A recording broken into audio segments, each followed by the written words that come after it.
नमस्कार. Ice magic या माझ्या चॅनलमध्ये आपल्या सगळ्यांचं स्वागत आहे. तर आज मी दाखवणार आहे तुम्हाला सांज्याची पोळी, सांज पोळी. ती आपण बारीक रव्यापासून बनवणार आहे. तर त्यासाठी आपल्याला काय काय साहित्य लागणार आहे ते सांगते तुम्हाला मी.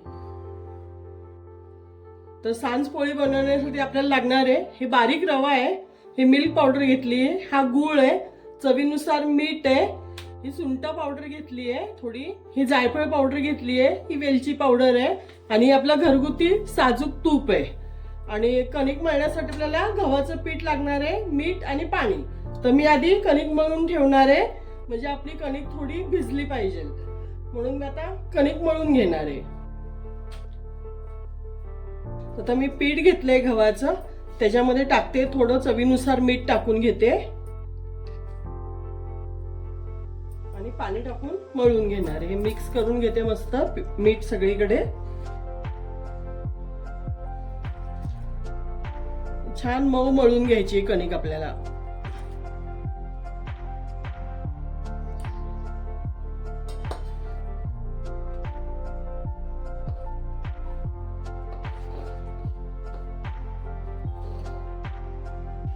बघा आता अशी मस्त मळून घेतली. मी तेल टाकलंय थोडं, हे आता तेलामध्ये थोडीशी मळून घेणार आहे आणि अशी मळून मग आपल्याला एक 15-20 मिनिटं झाकून ठेवायची आहे.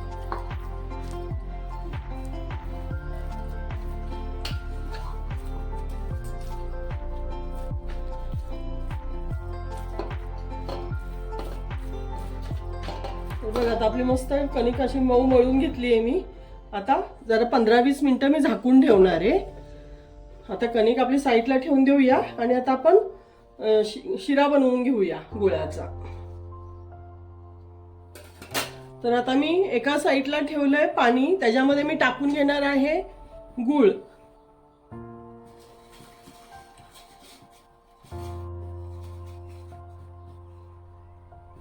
थोडीशी वेलची, गुळ उकळू द्या, नंतर मी वेलची पावडर जायफळ टाकते. आणि दुसऱ्या गॅसवर ठेवलंय मी, पॅन ठेवलंय, त्याच्यामध्ये मस्त तूप टाकून घेते, साजूक तूप.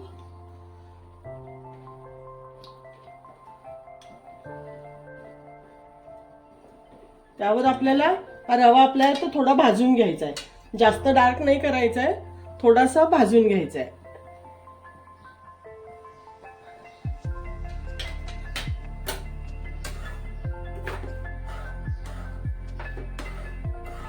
रवा आपला छान भाजला गेलाय. आपल्याला काही जास्त ब्राऊन नाही करायचा आहे, तो थोडासाच भाजायचा आहे. तर झालाय भाजून. मी आता हे आपलं गुळाचं पाणी पण तयार झालंय, ते तुम्हाला दाखवते.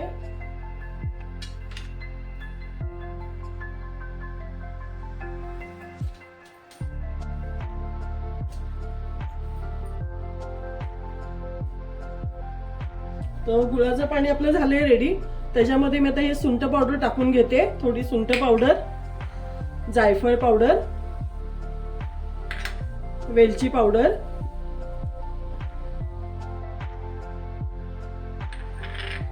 थोडंसं चवीनुसार मीठ आहे, मी ह्यातच टाकून घेते जरा, म्हणजे ते आपलं विरघळलं जाईल छान रव्याला लागणार. छान मिक्स करून घेते. आपल्याला हे सगळं आता आपल्या रव्यामध्ये ओतायचे.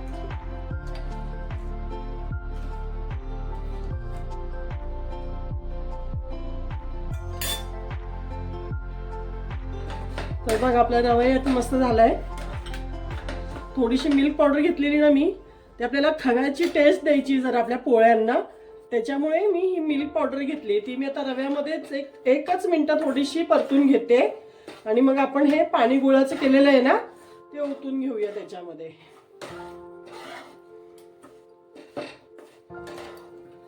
आता हे गुळाचं पाणी मी थोडं थोडं करून त्यामध्ये ओतून घेते.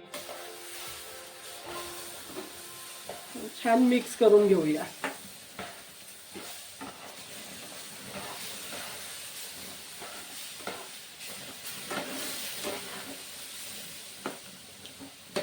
आता मी झाकण ठेवून घेते, एक 5 मिनिटच वाफ द्यायची आपल्याला त्याला. 5 मिनिटांनी आपण गॅस बंद करूया. तर बघा आपल्याला 2 मिनिटं वाफ देऊन झाली आहे मस्त. मी आता खाली काढून घेणार आहे आणि थोडं थंड करून घेणार आहे. थंड करून मग त्याचे मी असे बॉल बनवून घेणार आहे. हे पुढे दाखवते तुम्हाला. बघा आता आपली कणिक छान भिजली आहे. या रव्याचे बघा मी रवा बनवून घेतला ना, बरोबर 10 गोळे झालेत एका वाटीमध्ये. तर आता ही कणिक घेतली मी, थोडी मस्त मऊ झाली आहे कणिक पण एकदम. ती आता उंडा बनवून घेते. त्यात आपल्याला हे भरायचे रव्याचं सारण जे बनवलंय आपण ना, स्टफिंग म्हणा सारण म्हणा, हे भरून घ्यायचं असं याच्यामध्ये. असं भरून घेणार एक एक. आपल्याला मस्त पुरण कसं आपण भरतो त्याप्रमाणे सगळं मिक्स करून घ्यायचे सगळीकडून. असा गोळा बनवून घ्यायचा मस्त छान.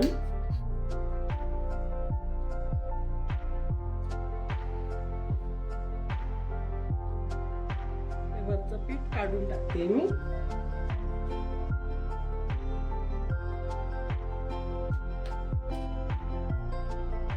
छान असं लाटून घेणार आहे.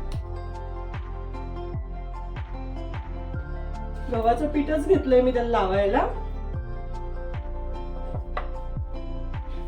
हलक्या हाताने मस्त असं लाटून घ्यायचं सगळीकडून.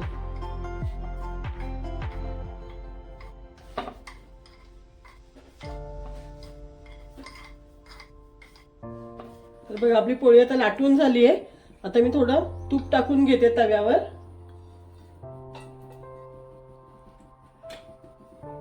आपली पोळी टाकून घेते. छान आता खरपूस भाजून घेणार आहे.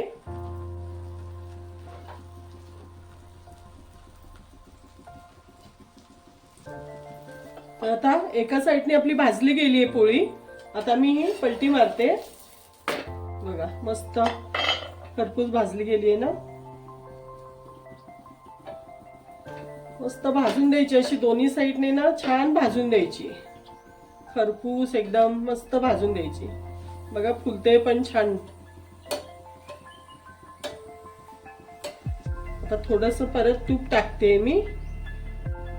ही पोळी ना 3-4 दिवस छान टिकते. प्रवासाला जाताना अशी पोळी तुम्ही करून घेऊन जाऊ शकता आणि खायलाही छान लागते. बघा दुसरी साईड पण आपली छान भाजून झाली आहे. इकडे मी तूप टाकून घेते. खरपूस भाजली एकदम.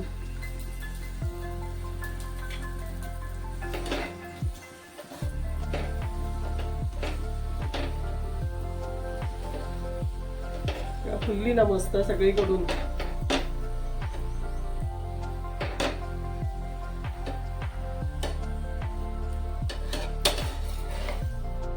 आपली पोळी खाण्यासाठी तयार आहे. बघा तुम्ही अशी बनवून बघा. लाईक करा, शेअर करा, सबस्क्राईब करा. धन्यवाद.